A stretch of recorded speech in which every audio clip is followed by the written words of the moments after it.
Hey, you! Yeah, you. Have you ever heard of Japan? No? Me either.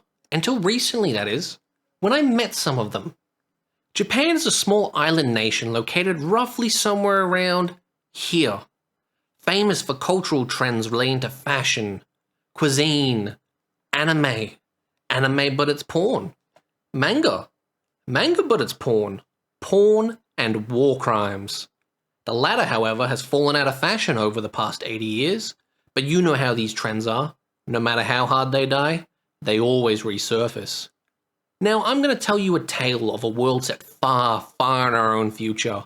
A world with chivalrous knights, beautiful elves, musical frogs, prostitution, crystal meth, and genocide.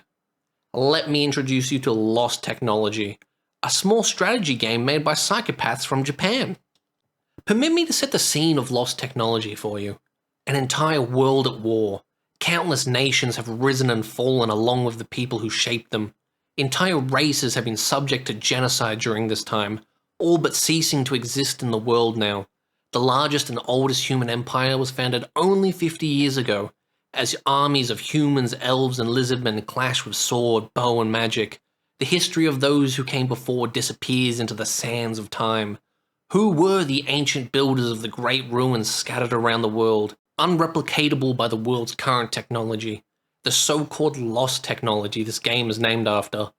These lost technologies fall under the umbrella of the following categories: weaponry, ideology, appliances, theory, manufacturing, speech, craft, knowledge, study, and law.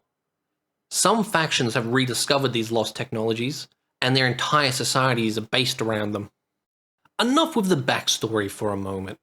How does the game play? Well, to play the game, we press play, then click full screen because the best resolution was already old by the late 2000s. Now, you're in the game. I have come to understand that the zoomer fears the empty space, so let your peerless daddy rid you of your anxiety and help pump more dopamine into your zoomy little receptors. Ah, much better. Click easy, then play the tutorial. Finish it. Now let's talk about how you really play. The game is very simple. We recruit troops and heroes in the open world and use them to murder everyone and anyone who doesn't think and feel the same way we do. We do this by right-clicking territory that's adjacent to our own, that has yet to understand the benefits of living under our rule. Drag and drop the units you want to use in the battlefield into the box and load in. Immediately after, we pause the game. Select all our units, then set up our formation. Depending on the terrain of the battlefield, some troops will be faster and some will be slower. This is very important. I quit and restarted my first campaign when I watched my heavy infantry waddle through the forest getting picked off by elven archers they could never catch. Now, while setting up your formation, click Sue. Follow behind the summons, then once you're close, press X and everything will charge. When your units are about to hit the enemy, click Tech, and your heroes will start using their abilities. Can you min-max and micromanage every single unit on the map for maximum efficiency? Yes. Is there a point? Not really. Other than boss battles and harder difficulties, the game is not that hard, so don't worry about it. The sad reality of this world is melee troops only exist to hold the line and die, while your range kill everything. A battle ending with 90% melee troop casualties and 0% ranged can be considered to have gone very well. Hero class characters move throughout the world. If they have wandered into a province you own and you meet the requirements, you can recruit them. The heroes of other factions will become wandering heroes if that faction is destroyed. Heroes and their abilities are a rather deep rabbit hole, as there are around about 100 of them, and because as they level up, they get more skills. So a hero that is dog shit at the start of the game might get a bullshit skill at level 30. I won't go into details on this. If you're interested, check the Discord. I will, however, tell you the heroes you always want to recruit if you can, due to them being rather broken. Dina, Alette, Dythard, Chromium, Hissa, and all the Dragon Knights.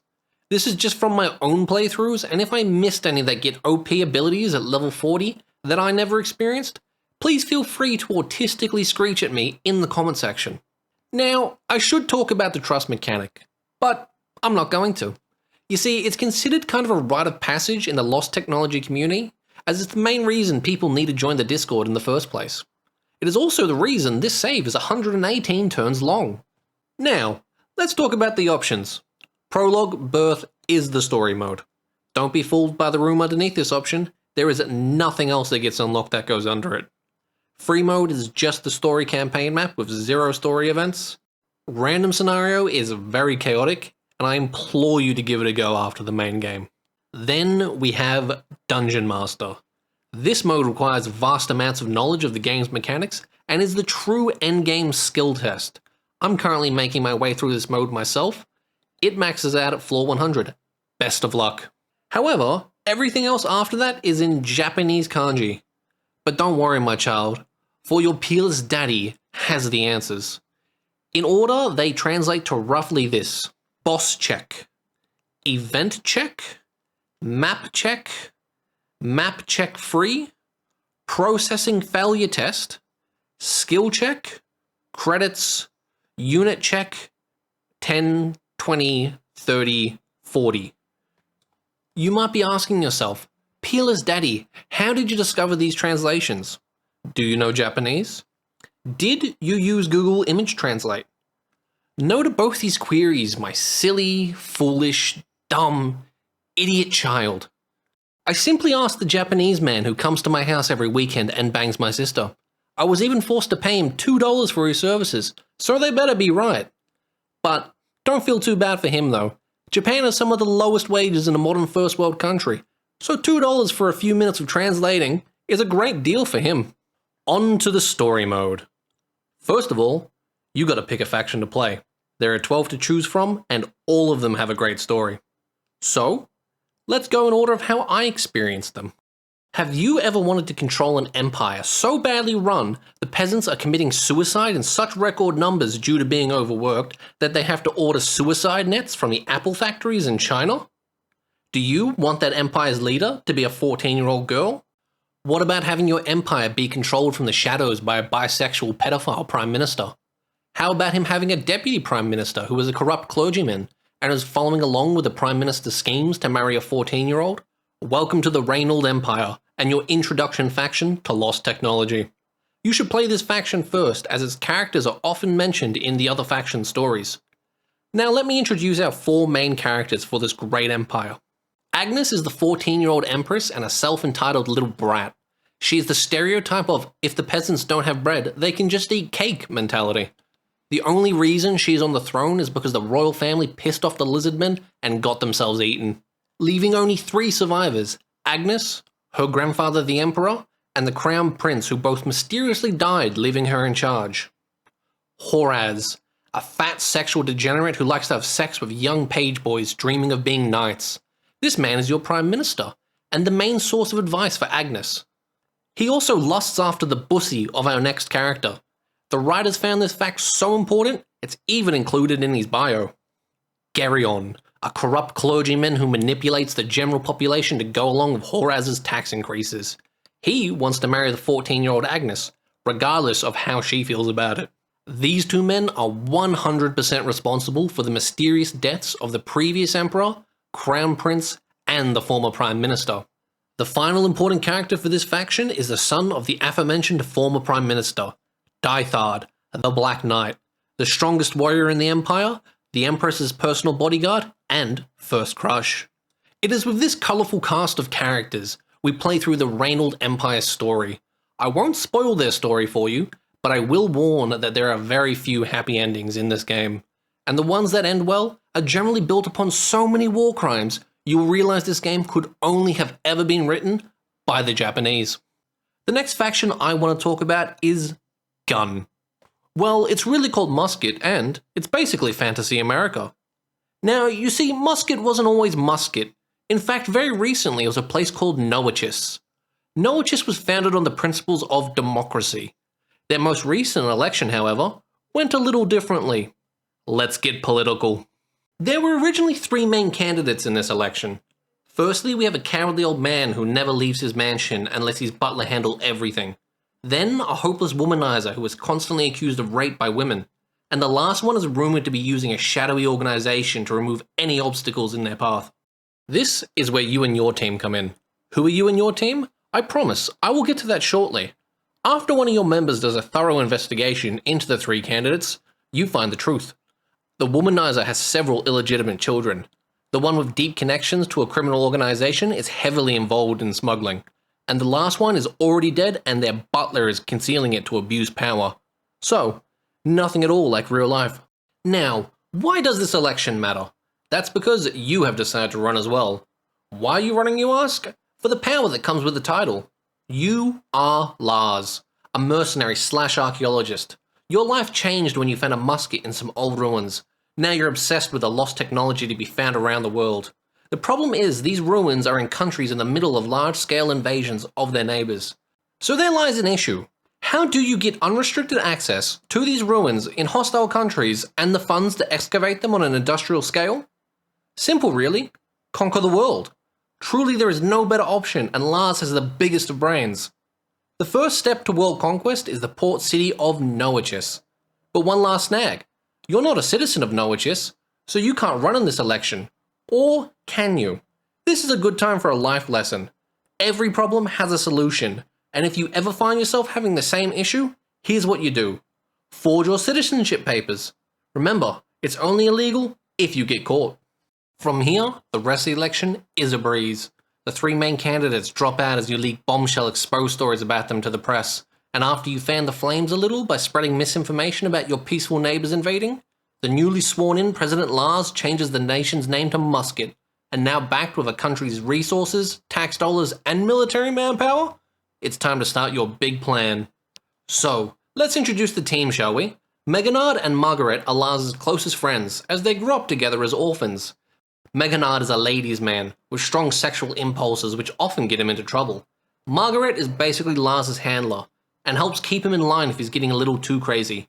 She also has quite the crush on Lars. Then there is Crooks, a furry archaeologist. She's a very good dog and very intelligent for a furry. Lastly, Lars. So far I have told you what he is, but not yet who he is. So what kind of man is Lars? He's the kind of guy when a man had discovered and learned the lost technology of martial arts, he challenged him to a spar and proceeded to shoot him in the leg. Then he stands over him and calls him a fucking retard for thinking martial arts can be of any help on the battlefield. Lars is also the man who went to an elvish brothel to get some of that sweet elven poontang, only to be told they no longer sell the punani, and they're a respectable restaurant now. Think of a giant elven Hooters. On finding this out, he was as enraged as a 5'2" guy after being rejected by yet another woman, demanding they have sex with him. This ended up with him being escorted out by security. Lars is a massive dick. I won't spoil the ending for any of these factions, but I will say Musket's ending is one of the worst. Not the worst as in written, but the most fucked up. Music. Do you like music? Do you like frogs? I sure do. Well, Alice, it seems we both got autism, haven't we? Welcome to the Kingdom of Gug, a country of peaceful musical frogs and a king who is the greatest tenor singer in the land. For the uncultured of you who don't know what a tenor singer is, a tenor is a type of classical male voice whose vocal range lies between countertenor and baritone voice types. It is the highest male chest voice type. The Kingdom of Pepe People is by far the funniest story in the game. The story begins with King Lawrence of Gug and his faithful right-hand frog Glazovsky, the royal conductor, presiding over a musical duel between a violinist frog, Hephaestus, and a pianist named Giles, for the position of second conductor of Gug's royal orchestra. Now you see, the Kingdom of Gug is a peaceful nation. It doesn't even have a military. The royal orchestra acts similar to an order of knights. Is this as efficient as having a dedicated military? No. Does this matter when hundreds of frogs hop over the battlefield singing, and you start bleeding out of every orifice on your body due to them melting you from the inside out with sonic magic? Not really. And so begins the 74th duel between the two frogs over the position of second conductor. These frogs are very cultured though, so only skill with their instruments is allowed. They are not barbarians deciding things with violence like the humans of the mainland. This is the music that is played when the duel happens. It is a certified banger.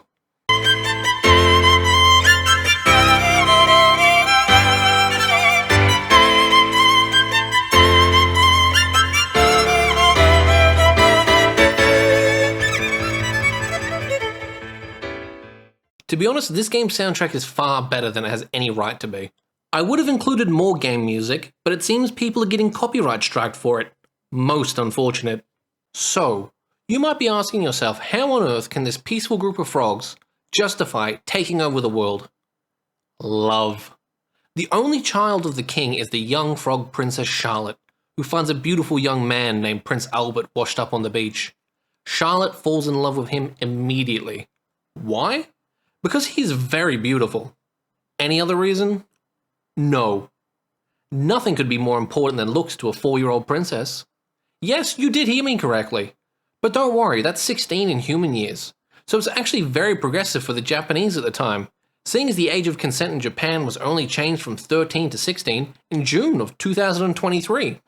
But just as the prince and princess were hitting it off, he was kidnapped by his evil fan club. So her kingdom set forth on a quest to reunite the princess with her one true love. So how will the peaceful frogs locate the prince who has been hidden away from them? Simple. Extreme, organ-melting, brain-bleeding, unmatched violence. Extreme violence. This world has zero fucking chill. Now, your peerless daddy has some very important information for you, so listen up. This was the first faction I played on hard, due to it being one of the easier factions to play in the game. I do not recommend you do this, but if you do, let me help you. On hard, the last boss shoots a bunch of AoE attack spells. These will one-shot you. And as you can see, you have to approach through the corridor he shoots them down. The way to win is pop your summons and run your party into this corner. He will use the AoE on the summons, and as soon as it's dispersed, charge and kill it before the spells come off cooldown. I spent a lot longer throwing my face into this than I care to admit. Don't be like me. We then find ourselves out in the wasteland. The Knights of Fevnir are the descendants of a heroic group of dragon-riding knights from 200 years ago, whose valiant ancestors were ganged up on and destroyed, much like your mum. The survivors of this incident were forced to seek refuge in the wastelands where no one lived. Their descendants' goal is to find some mates for the few dragons left in their care before they go extinct. Simple, right? No. These dragons are different from the wild dragons you can find in the world, so they must scour the continent looking for the true history of the mysterious Order of Knights, while looking for dragons sexually compatible with their own. Best way to search the world? Own the world. I won't go into details of the characters for this faction, because they're not that funny. Let me instead tell you about how this faction plays. This faction has the strongest playable hero units in the story mode. Here's what you do. Get your Dragon Knight heroes and put them in a single stack. From there, you send them into any battle alone, and watch even the most powerful armies die from attrition, as you fly around blasting them from a distance with Dragonfire. This doesn't just work in the Knights of Fevnir story either. You can recruit the Dragon Knights in nearly every faction's campaign, and you definitely should. Now, let your peerless daddy tell you another story. See here, I worked out this OP Dragon Knight tactic before I ever played the Knights of Fevnir, so here I was thinking, well, if I'm going to be stupid OP, I might as well play on hard. Oh my dear sweet child, what a mistake that was. The campaign was easy as pie, just like I thought. The Dragon Knights are really overpowered. But then it came time for the final boss fight, and for me to learn how badly tuned the boss fights really are in this fucking game. Now, you see, not every faction has a boss fight at the end, but those that do are straight up broken on the harder difficulties. But you know, I ain't no quitter. I researched on the Discord, used all the game knowledge I possessed up to that point, then after 6 hours of attempts to kill it, staying up till 5 AM in the morning, I quit the game and went to bed. Few games have ever beaten me so thoroughly. When I arose from my nightmare-filled sleep, I started the Knights of Fevnir once again on easy. This was the fourth faction I played. The Reynold Empire was first on easy, Musket was second on normal, and the Kingdom of Gug was third on hard. I learned from this experience, and the rest of the factions were all played on easy. Do you like illicit substances? I know I sure do. The satisfying feeling when a stranger hands you a $20 bill and you know the taste of cum in your mouth was all worth it for the sweet, sweet crack you're about to score. Let me introduce you to Electricity, the ancient dumping ground of criminal scum for the entire continent. To this day, it is still inhabited by the descendants of the criminals who were exiled there. A hellhole of gangs, brothels, drug addicts, and those making money at the expense of everybody else. That wasn't until Corrado, the boss of the Alcatraz crime syndicate, started making moves, uniting the entire city under his organization. After him, we have the underboss Ilario, the next in line for the seat of Big Boss Man, seeing as old Corrado is not long for this world. Now, for the two most important characters in this faction, Rex and Petra. Rex is a full-blown elven psychopath. He is hundreds of years old but possesses no emotions and feels no form of remorse or guilt for his actions. Most of the plans that allowed Alcatraz to prosper as it has were formulated by Rex. So why isn't he the faction leader? He isn't interested in that kind of role. He prefers to be second or third in charge, out of the spotlight but still in a position with enough wealth and power to do or have whatever he wants. He's so important to the Alcatraz organization. When Bossman Corrado's son got into a fight with Rex and he had to choose between one or the other, he exiled his own son and kept Rex around. Next is Petra, a dumb and slow-witted elven prostitute who runs the prostitution ring of the Alcatraz organization. She is the complete opposite of Rex. Where Rex is an emotionless genius, Petra is a loving idiot. She is the one who turns the brothels of Alcatraz into the giant elven hooters Lars was kicked out from. There are a lot of characters in the Alcatraz story, but I will just touch on two more. Avril, a sexy femme fatale assassin, and Dina, a doctor who enjoys performing human experiments. Dina is also responsible for reviving the lost technology of crystal meth. In the intro for this faction, there is a scene where these two torture a spy to death. The story for this faction is not for the faint of heart, especially their ending. This script is getting to be far longer than I planned, and I have other things I wish to do, so I'm going to speed up the remaining factions.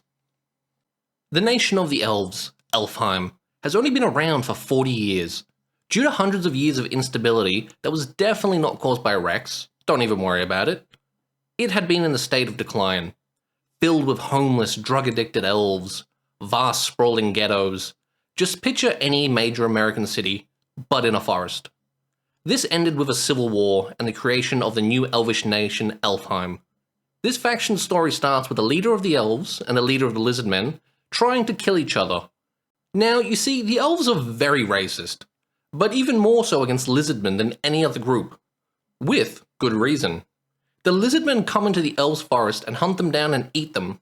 So we have to ask ourselves, when do the actions of one group of people make racism okay?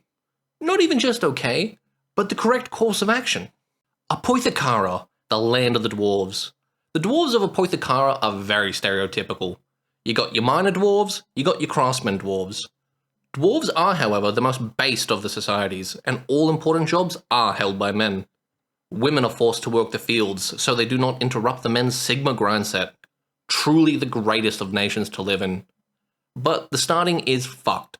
The Empire attacks really hard at first. To beat it, I had to run around and abuse the battle timer. Are you a white knight?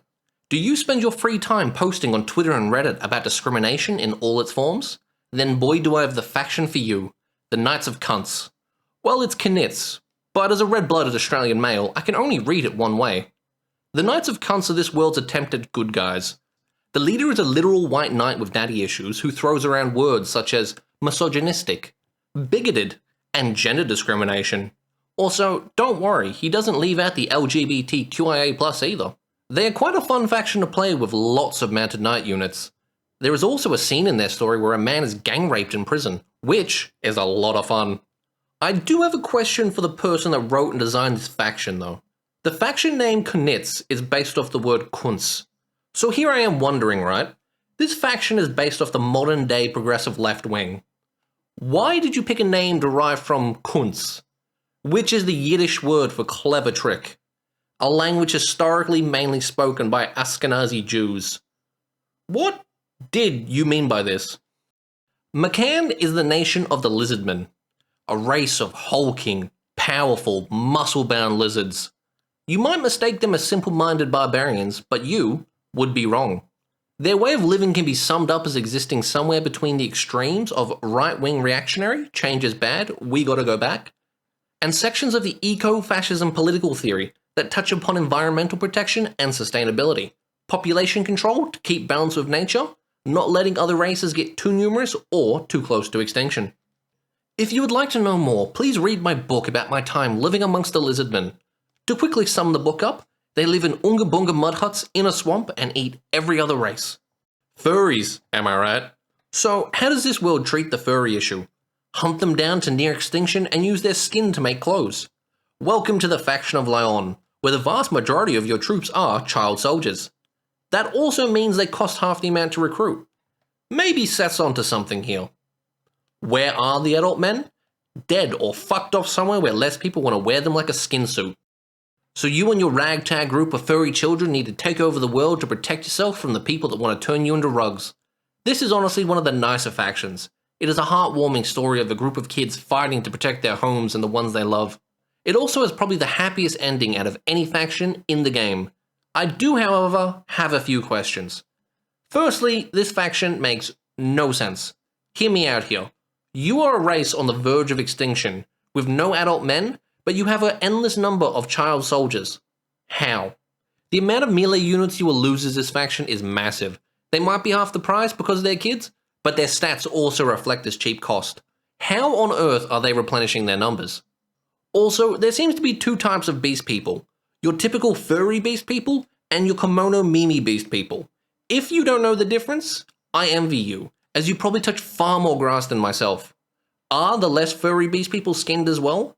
I must assume so, as it seems more members of Lyon are kimono mimi than fluffy furries.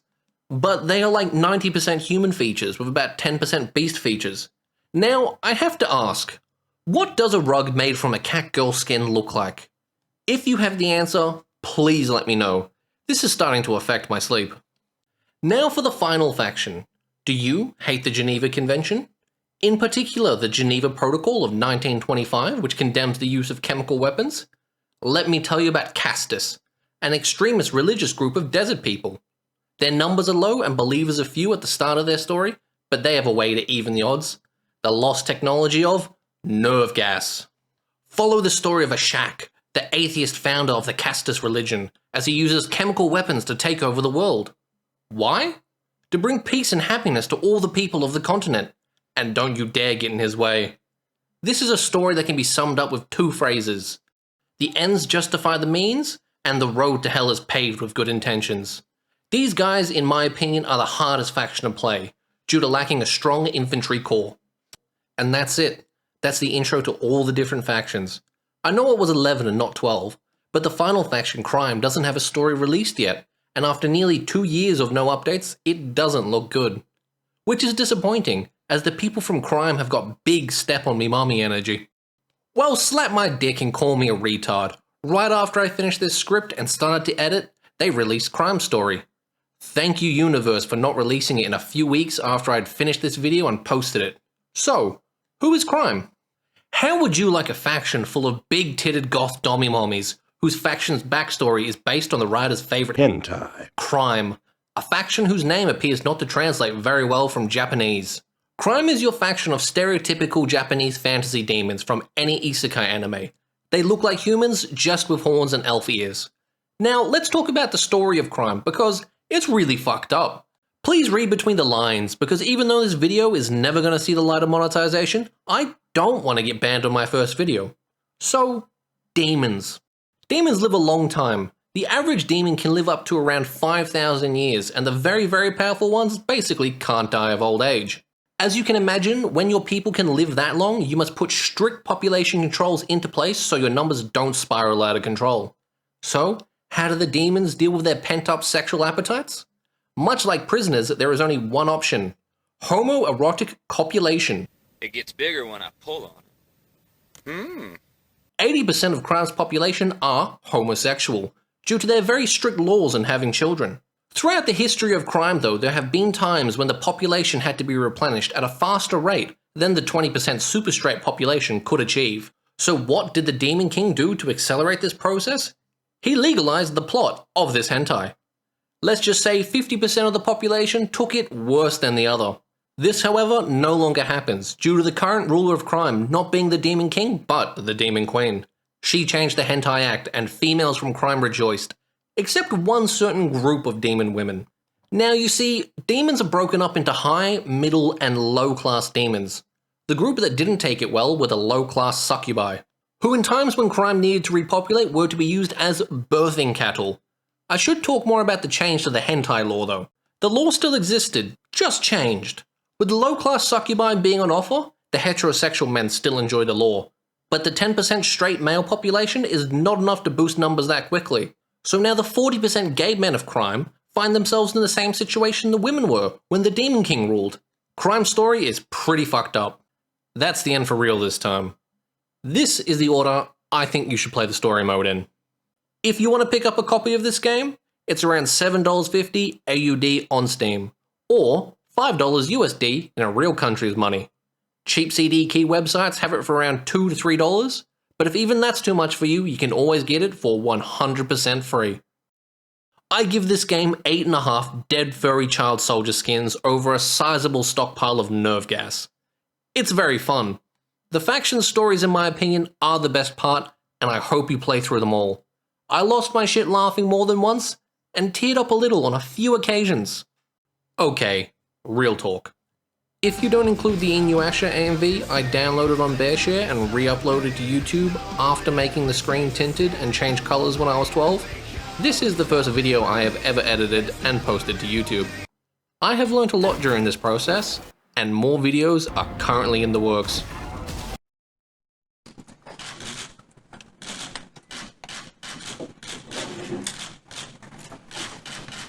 Thank you very much for watching the video. 彼のクローゼットには2人のユダヤ人がいて、2人とも死んでいます。